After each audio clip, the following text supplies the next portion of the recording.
Ndakuramukije nshuti mukundwa, ndagwaye ikaze kandi muno mwanya w'ijambo ry'Imana n'insiguro byerekeye amasengesho. Tumaze igihe tuko turavugana kuvyerekeye amasengesho mu buryo butandukanye. Umunsi nagomba tuvugana hanene kuvyerekeye gusengera igihugu. Twaravuganye ivyerekeye umwinginzi ko ari umuntu ahagara mu gishingo c'abandi agasengera abandi kubw'urukundo abakunda, kuko yisunga ijambo ry'Imana rivuga kandi akabikora ashishikara kandi afise urupfasoni. Nukuvuga yuko atakoresha ubwishime, adakoresha kwikumagura. Uyu mwanya nagomba tuhagarare hanini kuvyerekeye gusengera igihugu canke kwingingira igihugu. Amajambo tubona tugomba tuvugane tuti, twibaze ikibazo tuti ni kubera iki ishengero abizera bakwiye kwinginga cyangwa bakwiye gusengera igihugu barimwo. Aya majambo yatugoye mu myaka iheze, aho abantu babona umenga nta mwete wo gusengera igihugu bafise. Ukabona umenga niyo basenze bariko basengera umugwi wabo bavamwo, intara barimwo, ariko ntibaronka karyo ko gusengera igihugu cose. Ndiko mvuga abakiganza uhereye hasi ucika hejuru, abakirimwo n'ubuzima bwacu. Nagomba tuvugane ibituma nyamukuru ngaha bibiri vyotuma wewe nanje canke ishengero ryanyu canke ishengero ryacu igihe cyose dukoranye twama twibuka gusengera igihugu, twama twibuka gusengera abari muri co, twama twibuka gusengera abakiganza, twama twibuka gusengera ivy'Imana gifise ko nk'imigambi. Ubwa mbere ishengero rikwiye gusengera igihugu kuko ari kimwe mu bikorwa rihamagarirwa gukora. Waba umukozi w'Imana kurankurikirana canke umunyeshengero, nagomba wumvira ijambo gusengera igihugu si ibintu umuntu akora kuko abikunda canke kuko yumva umenga bimuguye neza. Ni igitekeko, ni igikorwa twahawe n'umwami wacu. Horeye mu isezerano rya kera ugashika mu isezerano rishasha, ijambo ry'Imana rihamagara abantu bayo gusenga no gusengera igihugu. Uburorero bwo mu isezerano rya kera novuga ni incuro zitari nkeya Mose yahagaze imbere y'Imana asengera Abisirayeli.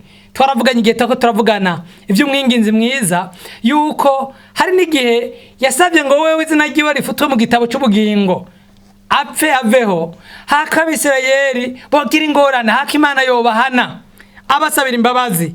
Yesaya ariko aravuga ibihe biri imbere, yaravuze ati ewe Yerusalemu nshize abashibamyi hejuru y'inzitiro zawe.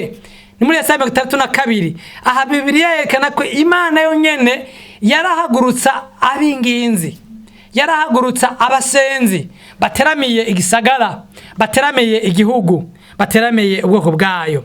Imbere yuko bahunga Abisirayeli babwiwe gusengera igihugu bazobamwo. Aha ni muri Yeremiya 29 ngo basengere igihugu bazotwagwamo nk'inyagano. Imana irababwira ngo nimwagisengera kikaba amahoro, namwe muzoba amahoro. Yari kwibabwira ati gusengera igihugu muzojamwo nk'inyagano. Yeremiya n'umuvugishwa yavugishijwe batarahunga, n'umuvugishwa barinze bafata igisagara cya Yerusalemu, ari mu gisagara mbere yahanwa n'abami bamutoteza, bamubwira bamuhora ko avuga ijambo ry'Imana. Bamwibaza yuko mbere ari citso ashigikiye abagwanya Isirayeli, ariko yaguma avugishwa ivy'Imana yamubwiye. Yeremiya 29:70 bavuga ngo mwifuriza amahoro igisagara ico natumye babajanamwo, mufashwe mpiri mugisengere uhoraho, kuko kibaye amahoro namwe muzoba amahoro. Jambo rikomeye cyane. Abisirayeli bariko babwiwe ngo basengere igisagara bazotwagwamwo. Ntimwibaze ngo ni igisagara c'abakristo, ntimwibaze ngo ni igisagara c'abantu bazi uhoraho, ni igisagara c'Ibabuloni, ni igisagara c'abanyamahanga. Ariko bariko babwiwe bati mugisengere, mugisengere kubw'imvo imwe, kubw'imvo nyinshi mugabo imwe yumvikana mwumva niyo caba amahoro muzoca muba amahoro. Ndakunda kubwira inshuti mukundwa, cyangwa Imana duteye gusengera igisagara turimwo, komine turimwo, intara turimwo, igihugu turimwo, umugabane w'isi turimwo, uko nihaba amahoro natwe tuzoba amahoro. Hatabaye amahoro twebwe ntituba amahoro. Na mama nkunda kuvuga ni iyo habaye ibihe bibi, iyo habaye intambara, iyo habaye ibiza, abantu ba mbere bagira ingorane n'abizera Imana. Abatizera Imana bariba, abatizera Imana barasagata, abatizera Imana barakoresha ubube gito bugezweho bakagerageza kubaho. Ariko wizera Imana naho amategeko y'igihugu y'igisagara arimo aba yahagaze, aho akajagari, hari itegeko ritamurekura gukora ibyaha. Ni itegeko ryo mu mutima rirongorwa na mpwemu yera aba muri we. Nuvuga ngo uwizera arafise inyungu gose kwa haba amahoro, kwa haba urutonde, uko iyo bihungabanye ari mu ba mbere bagira ingorane kurusha abandi. Turabona Daniyeli nawe yamaze iminsi 21 yisonzesheje mu gitabo cya Daniyeli asabira ihanga rya Isirayeli, arisengera yisunze kwa kuri twavugana nk'umwinginzi mwiza, yisunze isezerano Imana yari yarasezeranye ivugishije Yeremiya yuko bazomara imyaka 70 hanyuma bagaca batahuka. Nehemiya amaze kumva inkuru zerekeye inzitiro z'i Yerusalemu, yamaze igihe asenga. Imbere yuko agira ikintu na kimwe akoze Nehemiya, byose byavuye mu masengesho. Igihe Yesu yavuka yahuriye mu rusengero n'abantu bari baramaze imyaka barindiriye kugendererwa kwa Isirayeli. Aho novuga wa muvyeyi wa mudamu yitwa Ana na Simiyoni, bari abantu basenga barindiriye ko Imana igendera Isirayeli. Aha ngombye ko ubona yuko Bibiliya yuzuye iri tegeko, Bibiliya yuzuye umutumiro wuko abizera yuko ishengero ryanyu iyo rikoranye iminsi yose rikwiye kwama risengera igihugu, rikwiye kwama risengera aho turi, igisagara, intara, nkuko abatwitangiye imbere babikoze, nkuko ijambo ry'Imana ritegeka. Uburere bwo muri Isezerano Rishasha nabwo nyene burahari, ni bwinshi. Yesu yadutegetse gusenga ngo ivy'Imana igomba bibe mw'isi bibe mu gihugu nkuko biba mw'ijuru. Aya majambo twarayaganiye muri Matayo 6:9. Paulo nawe yandikiye Timoteyo amusaba ko ishengero ryosenga kandi ritokwibagira abantu bamwe. Reka ndagusoma aya majambo yo muri kete rya mbere Paulo yandikiye Timoteyo, n'amajambo y'inkora mutima kuvyerekeye ingene ishengero ryofata gusenga. Ikete rya mbere Paulo yandikiye Timoteyo 2 kuva ku murongo wa 1 kuja ku murongo wa 3. Umvirize ingene havuga: imbere y'ibindi byose ndabahanura kwingingira abantu bose, kubasengera, kubasabira no kubashimira Imana. Amajambo 3: kubingingira, kubasengera no kubasabira Imana. Kandi cyane abami n'abashizwe hejuru bose, kugira ngo twame mu mahoro dutekereje twubaha Imana turi nyankamugayo rwose. Amen. Ndakunda aya majambo gose. Paulo ariko abwira Timoteyo ati mu mashengero yose, Timoteyo yarongoye yakurikirana amashengero yo muri Efeso, ati ndagomba abagabo, ndagomba ishengero rikoranye riduza amaboko risengera abantu bose. Turi nk'abarundi ritubwira dusengera abarundi bose za miliyoni 12 ngo Imana izigenderere, amaso y'abahumuke babone ubwiza bw'Imana. Cyo cyambere. Cya kabiri ngo kandi dusenge cyane abami n'abaganza. Iyo Bibiliya ivuze abami n'abaganza biki gihe, nagomba tubishe mu gihe cya none, iri kwivuga bande? Iri kwivuga nyumba 10, iri kwivuga umukuru w'umutumba, iri kwivuga chef de zone, iri kwivuga mustaneri, iri kwivuga buramatari, iri kwivuga abashikiranganje leta, iri kwivuga umukuru w'igihugu, iri kwivuga abajejwe amabanga makuru mu gihugu. Aha tubitahuramwe neza. Iri kwiduhamagara ngo abantu tubasengere, naco bitwaye abo aribo, baba basenga Imana cyangwa badasenga Imana, naco bitwaye ingena tubiyumvamwo. Bibiri duhamagara ngo tubasengere, hanyuma igakisigura ngo kugira ngo tube amahoro, kugira ngo ishengero ribe amahoro. Aya majambo murumva ko ahuye na yayandi Yeremiya yavuga ati yo gisagara muzotwagwamwo muze mugisengere kugira ngo baba amahoro, namwe ayo mahoro muyaronkeko. Pawulo yandikiye ab'Ifilipi ati ntihagire icyo mwiganyira, ariko muri vyose mumenyeshe imitwaro yanyu Imana mu gusenga no mu kwinginga. Aha ni mu b'Ifilipi, kete Pawulo yandikiye ab'Ifilipi 4:6.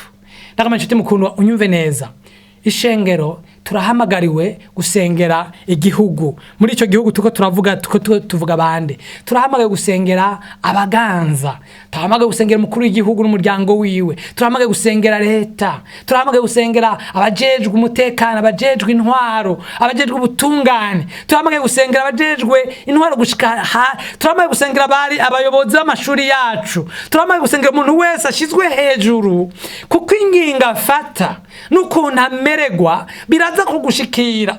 Afashe nziza uramererwa neza, amerewe nabi agafata mbi uramererwa nabi. Iyo ni ingingo nkuru, igituma gihambaye ishengero rikwiye gusengera igihugu.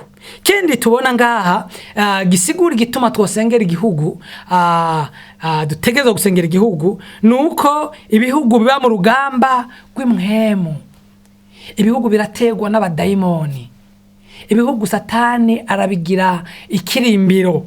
Urugamba rw'imwemu no kuvuga iki? Ni ibikorwa Satani akora ashaka kubuza ko umugambi w'Imana muri ico gihugu ushika. Intumbero y'Imana nuko amoko n'imiryango yose yo mw'isi ibaho ihimbaza Imana. Y'amajambo twasoma muri Timoteyo, Pawulo ndika Timoteyo avuga ngo asengere abaganza, arasigura mbere n'igituma yoyo Imana igomba iki, ni kubera igomba ngo habiki mu bihugu. Kabiri ku murongo wa 4 ni wumvirize ingene y'amajambo avuga ngo igomba. Gatatu abanza kuvuga ngo gusengera abaganza, ngo ivyo ni vyiza, nivyo vyiza vyemerwa mu nyonga z'Imana umukama wacu, ibyo gusengera abaganza n'abashizwe hejuru. Kane, Imana igomba ko abantu bose bakizwa bagashika kukumenya ivyo ukuri, kuko hari Imana imwe kandi hari umuhuza umwe w'Imana n'abantu, nawe nyene n'umuntu ni Yesu Kristo, yitanze kwicunguya bose, kandi ivyo bishingirwe intahe mu bihe vyayo. Amen. Bibiri twereka neza yuko umugambi w'Imana nuko abantu bose bomenya Imana, nuko abarundi bose bomenya Imana, nuko imiryango y'abarundi yose yo kwakirwa n'umuco w'ijambo ry'Imana, nuko abanyafrika bose bomenya Imana, ibice bitandukanye, nuko abari mw'isi bose bomenya Imana. Uwo ni wo mugambi w'Imana. Satani nawe rero uwo mugambi arawuzi, agerageza kugwana kugira ngo iyo ntumbero ntishike namba. Na niyo mpamvu tubona Daniyeli yariko arasenga, hamwe twavuga ko yasenze. Daniyeli mu gice c'10 ku murongo wa 12 turabona Daniyeli amaze igihe asenga, haje umumarayika amuzaniye inyishu, aramubwira ati ndakuzaniye inyishu. Kuva utangura gusenga nari nazanye inyishu, ariko nahuye n'ubwami, nahuye n'abangwanya, kandi avuze bamugwanya uza gusanga baserukira canke barabadayimoni canke imhemu ziserukira ibihugu byari byiteze kuzotwara Abisirayeli bibacunaguza, bwami bw'Abagiriki, bwami bw'Abaperesi n'abandi benshi. Aravuga ati nahuye n'abo bami, kandi n'ubu ngira ngende ngwane n'uwundi mwami agwanya umugambi w'Imana kuri Isirayeli. Nagomba kubwira inshuti mukundwa, turi mu gihugu cyacu cy'u Burundi gifise amasezerano menshi, ndaza kubigaruka gatoya, ariko kuva Imana ishiraho amasezerano umwansi nawe nyene arayazi, ntagomba ko ayo masezerano ashika, kandi nabireka gutyo. Arahagurutsa ingabo ziwe kugira ngo agwanye igihugu. Ashobora gukoresha uburyo bwose kugira ngo aburabuze umugambi w'Imana kuranguka. Abanyefeso, Pawulo yandikiye Abanyefeso 6:12 ngo kuko abo tunigana saba inyama n'amaraso, ni mwemu mbiza ahantu ho mu kirere ho mwijuru, ni mwemu mbizi gwanya ku mugambi w'Imana mu gihugu kanaka, mu gisagara kanaka, mu ntara kanaka, mu muryango kanaka ushika. Iyo tutamenye rero urugamba ingena rumeze, tugwana mu buryo butari bwo, tugasanga turiko tugwana twibaza ko ibibazo bya politike, tugasanga turiko tugwana twibaza ko ibibazo by'amagara y'abantu, tugasanga tuko tugwana twibaza ko ari ibibazo by'amoko vy'intara. Oya, inyuma y'ivyo bibazo byose mubona bavuga muri kahise ko mu Burundi bwacu sivyo bibazo. Umwansi ni wari inyuma ararondera imvo yumvikana mu matwi y'abantu ituma basubiranamwo, ituma bankana, ituma baryarukana, ariko ibanga ririmwo n'umwansi atagomba yuko ivyo Imana yagabiye ku gihugu, ivyo Imana yagabiye ku ihanga kanaka bishika. Ndakeka ko amacakubiri hamwe n'ubwicanyi ari kimwe mu bigwanishwa Satani yabonye ko bikora neza muri kano karere. Uraba mu Burundi, ukaraba mu Rwanda, ukaraba muri kano karere k'ibiyaga binini, ubwicanyi n'ubu biracahari muri Kongo, usanga buri hagati y'imiryango, hagati y'imigwi. Urabona yuko umwansi yabonye neza ko ikigwanisho gikora neza muri kano karere ari guteranya imigwi, guteranya imiryango, guteranya amoko kugira ngo asubiremwo, hanyuma basubiranyemwo umugambi w'Imana utebe gushika. Ubu rero urugamba rw'imhemu rero iyo tuko turabona urugamba rw'imhemu abantu bibaza yuko gwogwanwa mu mubiri.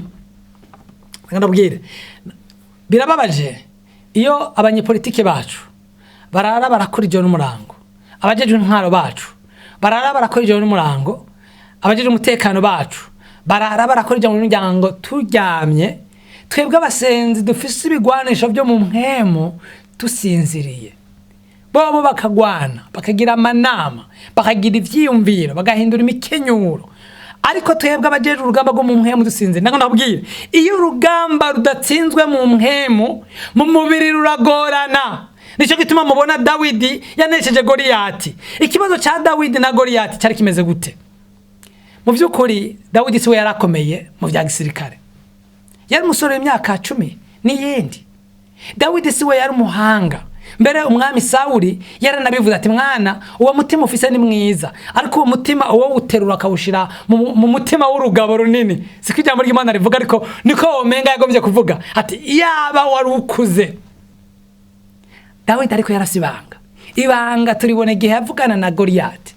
Yavuga ati wowe uje kungwanya mu mana zawe z'Abafilisitiya, ariko jewe Imana wacokoye nigirigwane nawe. Dawidi yari yataye urugamba rw'imhemu, zasi jende kugwanya ni Imana wacokoye.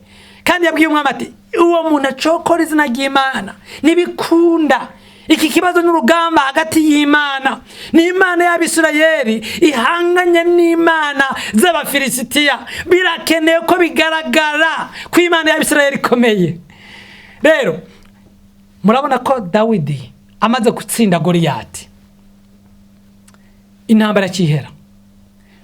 Abasoda bari bagwaye, bari basavye ikonje, abari bigwaje bakaja mu nzu ntibaveyo, baciye bakira bakinagiza Abafilisitiya. Kubera iki? Urugamba rwo mu mhemu rwari rwaheze, ubwo mu mubiri uca gworoha. Ndabwire iyo mbonye ibiba muri bino bihugu byacu byabaye mu gihugu cyacu Burundi, nkaraba ingana abakristo twavyifatamwo, ndababara gose uko twebwe turabatsindwa. Aho guhagarara mu mhemu ngo dusenge twinginga twuzuye urukundo, twaretse twibaza ko ari byo mu mubiri. Iyo urugamba rw'imhemu turunesheje, urugamba rwo mu mubiri ruca gworoha. Nuvuga ko abajejwe intwaro, abajejwe vya politiki, abajejwe iby'ibiganiro n'amakungu baroroherwa iyo abajejwe mu gusenga bahagaze mu kishingo cabo. Amajambo ndakubwira nshize mukundwa, simigani niko ndakubwira. Kuva mu 2015 twatanguye umuhari munini wo gusenga. Twarasengeye mu bice bitandukanye by'igihugu.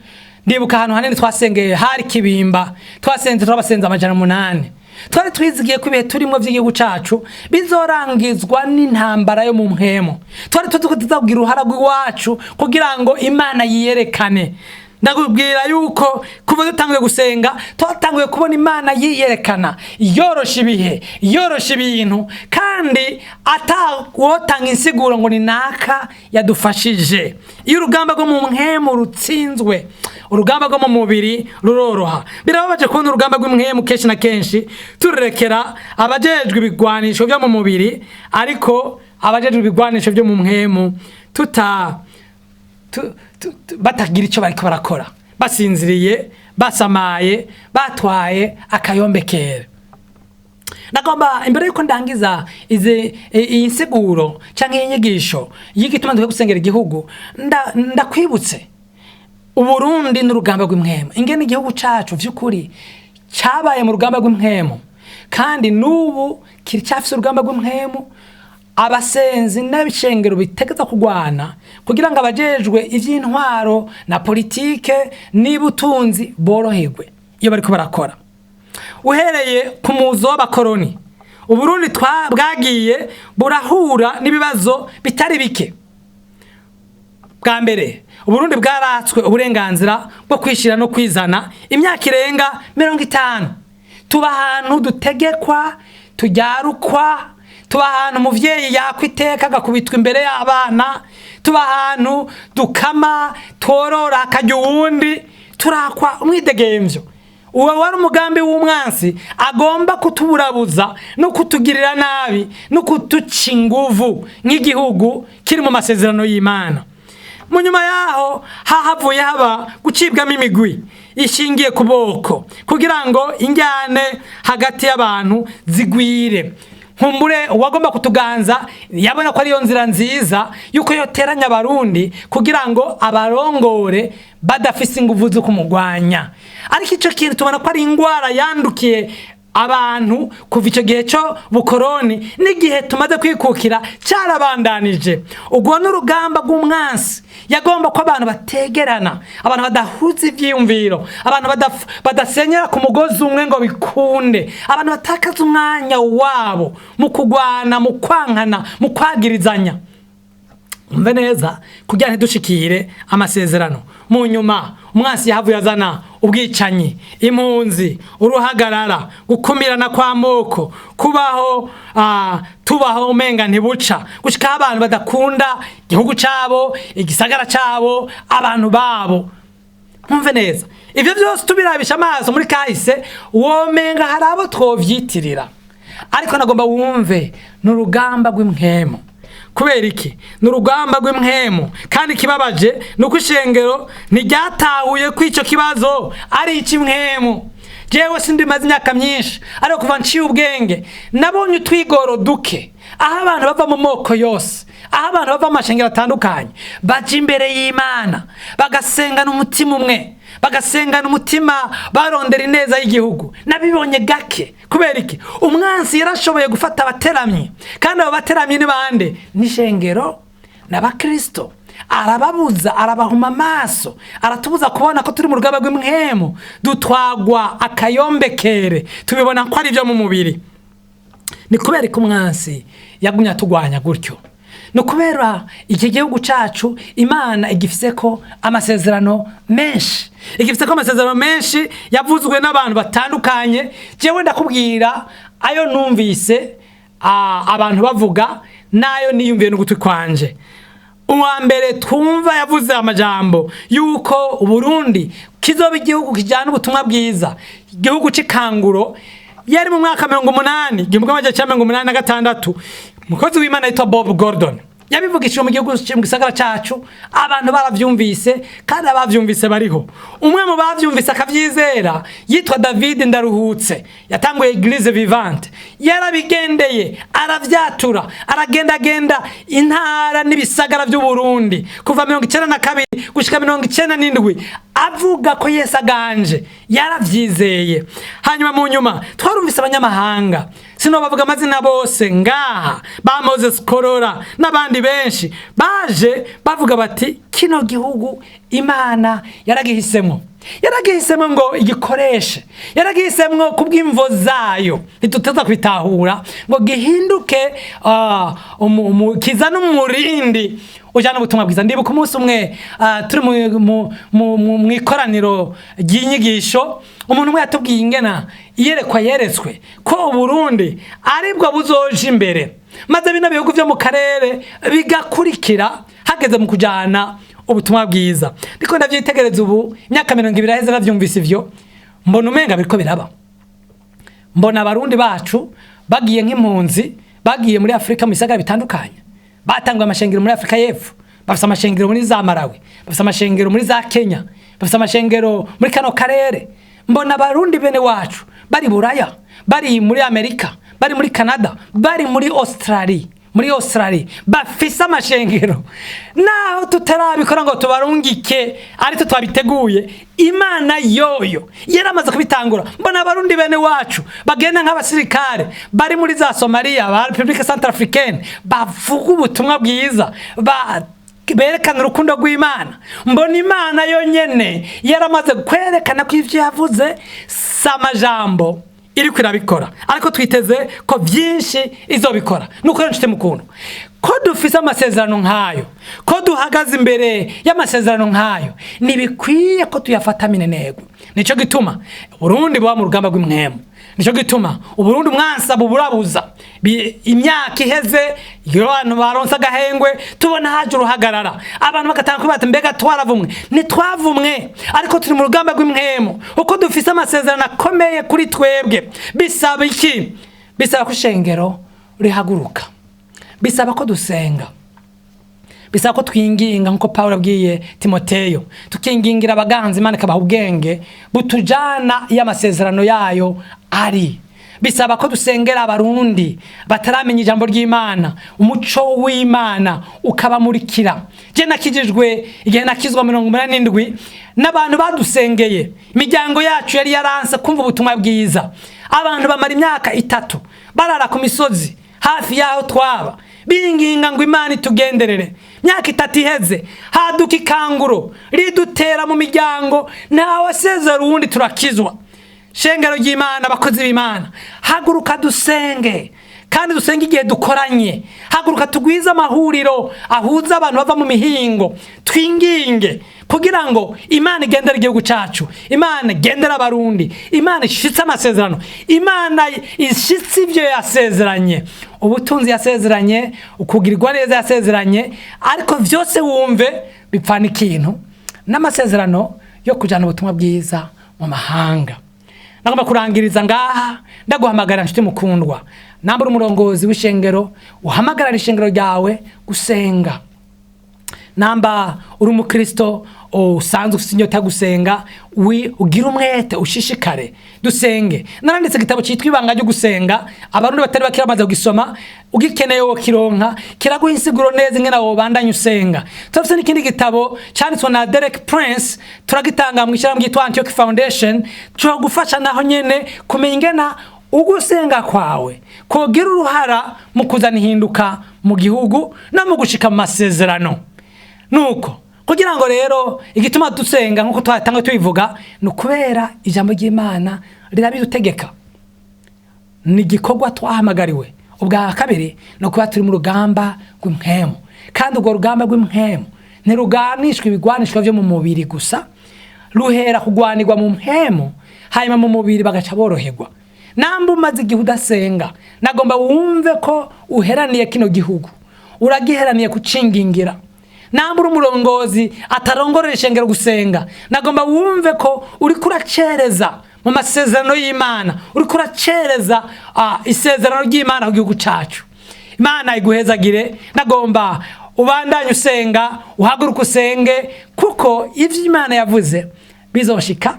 Ariko turahamagara gukora icyo tujejwe. Reka dusenga Imana, bwa Imana irema inyota mu gihugu cacu yo gusenga no kwingingira igihugu, abaganza n'abantu bose. Mana, ndagushimiye ko dushyize muri kino gihugu, kandi ko gifise ko imigambi. Ivyo wavugishije abantu kera turavyemera ko ari vyo, turamaze kubona ibimenyetso vyavyo, turabisasiriye. Utubabarire cyane cyane twebwe twatwawe akayombekere, dusamazwa n'ivyabaye mu gihugu. Tubibona umenga ni ngorane iyo mu mubiri, ariko yari intambara yo mu mpemu. Utubabarira utasenze. Hagurutse mwami umuhari wo gusenga, hagurutse muvuma y'abasenzi mu mpande zose z'u Burundi no mu barundi bari hanze yabwo, kugira ngo twibutse, duhagarare ku nzitiro nk'ababandi bo muri Israeli, twibutse amasezerano gushika uzoyashitsa. Gendera igihugu cacu Mana, ukirinde ivyago, ubwenge abaganza, ubahe guhuza igihe bapanga imigambi, ubarongore muri vya bindi ukunda, vya bindi bidukwiriye, vya bindi bizana bidushikana waduhamagariye. zana batarakumenya mwami bakumenye, amaso yabo ahumuke, hagurutse ishengero libisengero lisenga. Urakoze kuri Imana yumva kandi kubikoze ni mu izina rya Yesu, amen. Imana iguhezagire, niteze ko tuzohura kuri uwo musozi w'amasengesho, uhoraho agukomeza.